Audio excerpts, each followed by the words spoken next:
आप सभी को जय मसीह की। आज हम जिस विषय पे मनन करने जा रहे हैं वो ये है कि पासवानों की मृत्यु क्यों। जब हम इस कोविड-19 के परिस्थिति में हैं, कई बार हमारे हृदय को ये जो प्रश्न है बहुत ही ज़्यादा परेशान कर रहा है। आज हम परमेश्वर के वचन में से कुछ बातों को सीखेंगे।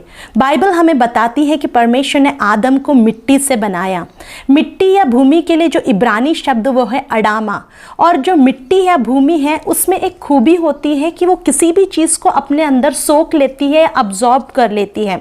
उदाहरण के लिए अगर आप पानी डालेंगे मिट्टी उसे अब्जॉर्ब कर लेगी, अगर आप कुछ और डालेंगे मिट्टी उसे अब्जॉर्ब कर लेती है। इसी प्रकार से जब परमेश्वर ने हमें मनुष्य बना करके इस पृथ्वी पर रखा है, हमारे शरीर में बीमारियां, लाचारियां कई बार आती हैं। इसलिए हम देखते हैं यीशु मसीह ने परमेश्वर के वचन में, हम मत्ती उसके 9:12 में देखते हैं कि यीशु ने उनसे कहा, वेद भले चंगों के लिए नहीं परंतु बीमारों के लिए आवश्यक है। इसका अर्थ यह है कि प्रभु समझा रहा है कि बीमारियों के लिए कई बार हमें वेदों की ज़रूरत है। अब हम जब एलीशा की तरफ जाते हैं, हम सब जानते हैं कि एलिया के बाद परमेश्वर ने एलीशा को बड़े ही अद्भुत तरीके से इस्तेमाल किया। और लेकिन एलीशा के बारे में जब हम दूसरा राजा उसका 13 अध्याय उसका 14 और 20 पढ़ते हैं, वहाँ इस प्रकार से लिखा है, एलीशा को वो रोग लग गया जिससे उसकी मृत्यु होने पर थी। और 20वें वचन में, तब एलीशा मर गया और उसे मिट्टी दी गई। देखिए मेरे प्रियो, यहाँ एलीशा जो परमेश्वर का एक बड़ा ही अभिषिक्त दास था, उसके बारे में लिखा है कि उसे एक ऐसा रोग लग गया जिससे उसकी मृत्यु हो गई। उसका मतलब यह है कि जब हम पृथ्वी पर हैं, अलग अलग प्रकार के रोग हमारे शरीर पर कई बार राज्य करते हैं।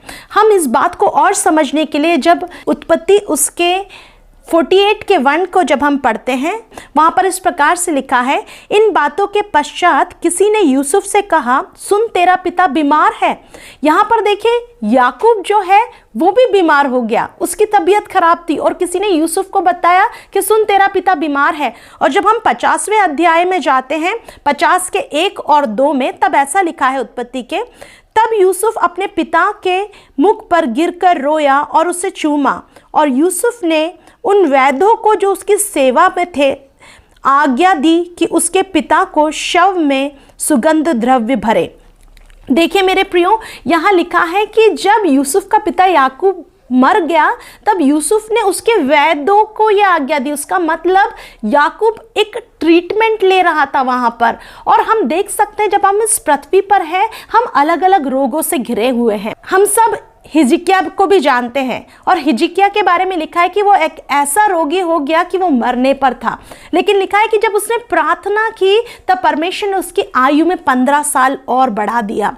तो मेरे प्रियो, वो परमेश्वर के ऊपर है कि परमेश्वर किसी की आयु को बढ़ाना चाहता है या नहीं, या परमेश्वर हो सकता है कि उस व्यक्ति का, उस अगुवे का, उस पासवान का जो परमेश्वर ने पृथ्वी पर काम ठहराया हुआ था वो पूरा हो चुका है, इसलिए उसकी मृत्यु हो गई। इसलिए मेरे प्रियो, मैं आपको ये बताना चाहूंगी कि मृत्यु की परिस्थिति में भी कभी भी हमें अपने विश्वास में डगमगाना नहीं है। क्योंकि रोमियो की पुस्तक जब हम पढ़ते हैं, रोमियो उसका 8 उसका 35 और उसका 38, वहां इस प्रकार से लिखा है, कौन हमें मसीह के प्रेम से अलग कर सकता है। और 38 में, क्योंकि मैं निश्चय जानता हूं कि ना मृत्यु, ना जीवन, ना स्वर्गदूत, ना प्रधानताएं, ना वर्तमान, ना भविष्य, कुछ भी मुझे मसीह के प्रेम से अलग नहीं कर सका।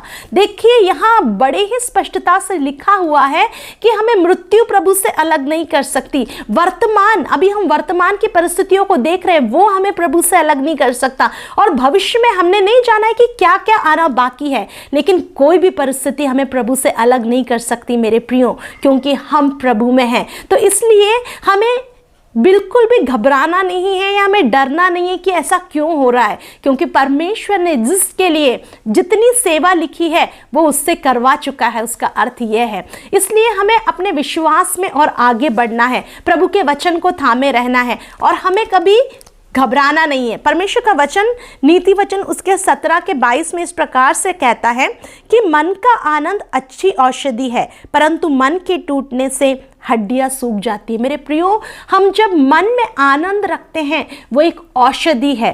कई बार हम इधर की खबर उधर की खबर, बहुत सारी खबरों को सुनते हैं, हमारा हृदय घबराहट से भर जाता है। लेकिन मेरे प्रियो, हमें वचन पर मनन करना है। और याद रखिए, प्रभु ने जब तक आपके और मेरे लिए पृथ्वी पर दिन ठहराया है तब तक हम जीवित रहेंगे और प्रभु की सेवा करेंगे।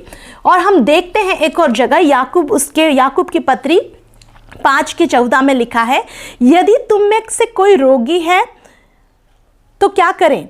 यहाँ लिखा है 5:15 में, विश्वास की प्रार्थना से रोगी बच जाएगा। उसका अर्थ, अगर आपको पता लगता है कि कोई रोगी है, आपको उसके लिए प्रार्थना करना है। आप और मैं केवल इतना ही कर सकते हैं। और परमेश्वर ने जितनी उम्र उसके लिए रखी है, परमेश्वर चाहे तो वो उससे आगे भी जी सकता है। और अगर परमेश्वर को ये लग रहा है इसका कार्य इसने पृथ्वी पर पूरा कर लिया है, तो परमेश्वर उसे अपने पास बुला सकता है। इसलिए मेरे प्रियो, मैं आपसे कहना चाहूँगी कि संसार की मृत्यु केवल आधी सच्चाई है, क्योंकि जो लोग प्रभु को जानते हैं और जिन्होंने प्रभु को जाना है, वो अपने जीवन में एक अनंत काल के आनंद में प्रवेश करते हैं। और परमेश्वर हमें उस आनंद से भरने वाला परमेश्वर है। पर यहाँ पर एक और प्रश्न ये आता है कि आज मैं और आप क्यों जीवित हैं? क्या हम उनसे कुछ अच्छे थे इसलिए हम जीवित हैं? नहीं मेरे प्रियो, पर इसलिए कि परमेश्वर ने आज मेरे और आपके लिए पृथ्वी पर थोड़ा और कार्य रखा है। उस कार्य को हमें पूरा करना है। और जो लोग सो गए हैं, उनके लिए परमेश्वर ने जो कार्य रखा था वो सब वो पूरा कर चुके हैं। इसलिए क्यों ना हम अपने जीवन की इस यात्रा में अपने आप को तैयार करें, ताकि हम उस अनंत जीवन में जो परमेश्वर ने अपने बच्चों के लिए तैयार किया है, उसमें प्रवेश कर सकें। आप सभी को जय मसीह की।